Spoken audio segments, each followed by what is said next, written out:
(14번입니다) 엄격한 증명과 자유로운 증명. 기억번은 거의 처음 나온 거예요, 여러분. 모든 직렬 다 통틀어서 처음이에요. 이런 것들이 생소할 수 있습니다, 여러분. 모든 판례, 그것도 판례에 쭉 이 판례 안을 찾아가야만 이런 지문이 나와요. 그러니까 이런 내용들까지 전부 다 이렇게 확장해가지고 이렇게 보기는 좀 어려울 수도 있습니다. 거기에 내란 선동죄 국헌 문란의 목적은 초가주관적 위법 요소로서 엄격한 증명에 속함으로, 엄격한 증명에 속함으로 여기까지는 좋죠. 확정적 인식임을 요한다. 확정적 인식은 뭐 요하지 않는다고 했습니다. 우리 판례가 뭐 미필적 인식으로 족하다라고 했단 말이에요. 미필적 인식으로 족하다. 그 다음에 니은번에 법원은 재심 청구 이유 유무를 판단함에 있어 판단함이 필요한 경우에 사실을 조사할 수 있고, 우리 재심을 청구했을 때 재심 사유를 검토하는 재심 청구 절차 말이죠. 청구 절차. 우리 심판을 할 때 이건 다 했던 건데, 우리 재심 그 청구를 하면 재심 사유를 검토하는 과정이 있잖아요. 이건 여러분 유무죄를 심리하는 게 아니죠, 그죠? 재심 사유를 검토하는 거예요. 증거를 조사할 수 있습니다. 근데 이 조사 방법은 엄격한 증거조사 방법이 아니거든요. 그 이야기입니다. 그러니까 재심의 경우에는 두 개의 절차가 있잖아요. 여기 유죄가 확정됐을 때 이것을 재심을 청구했을 때 재심 사유를 검토하는 단계와 재심 사유가 있을 때 유무죄를 아예 다시 심판하는 재심 심판 절차가 나뉘어지잖아요. 이 부분과 이 부분 나뉘어지잖아요. 그리고 이 부분에서는 재심 사유가 있는가 없는가를 판단할 때 증거를 조사할 수 있는데, 그런 엄격한 조사는 필요 없거든요. 법이 정한 조사는 필요 없단 말이죠. 그 이야기하는 겁니다. 엄격한 증거조사 방식에 따라야 한다. 틀리죠. 우리 심판할 때 다 했던 건데.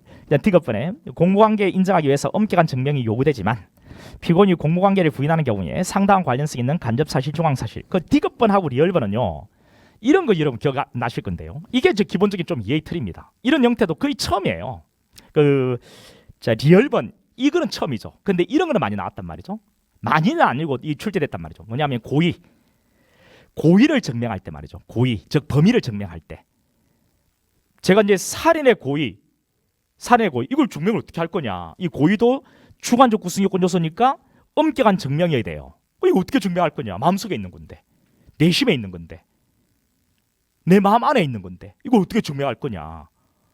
이건 간접 사실을 증명하는 방법이 알 수밖에 없다라고 했죠. 사실 어떻게 한다 했어요?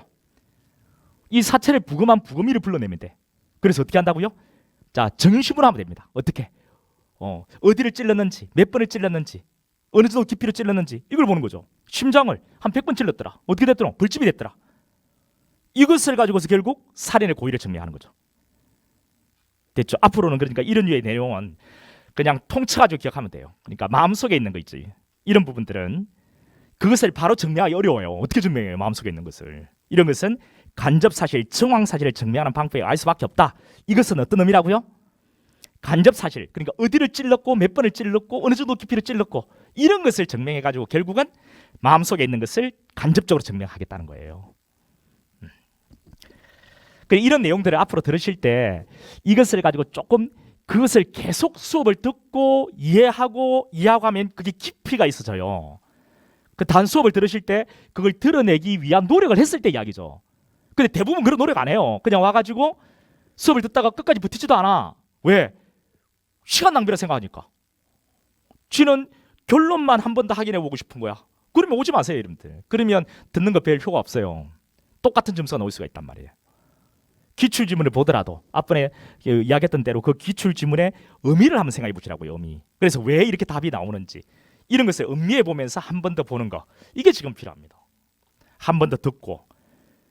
앞으로의 문제가 많이 이렇게 변해갈 것 같아요. 형법도 그렇다며요. 이게 변해갈 때 기존에 나왔던 기출지문들로 일단 구성이 되는 것 많아요. 그죠? 일단 그게 기본입니다. 그게 기본인데 그 기출지문에서 약간 변화를 준 어떤 지문들이 나왔을 때 그 내용에 대한 이해가 되어 있어야만 판단할 수가 있습니다. 네, 그런 것들이 여러분이 90점을 받고 내가 85점, 80점을 받냐, 아니 90점, 95점을 받냐, 그 차이일 겁니다. 틀림없이. 그게 형법이든 소송법이든 그 다음에 경찰학이든, 특히 이제 법과목인 형법, 소송법 같은 경우에는 그런 이해의 탄탄함이 여러분 90 이상을 보장해 줄 거고요. 그렇지 않고 기출지문들이 대부분이에요. 물론 그렇게 해서 쭉 갔을 때 85, 80, 물론 그 점수가 합격 못한다는 이야기는 아니에요. 그런데 공부를 하실 때 90 이상 이렇게 90, 95 이렇게 받아서 뭔가 가려고 하면 조금 더 이런 이해의 틀을 저 탄탄하게 했으면 좋겠다는 거죠.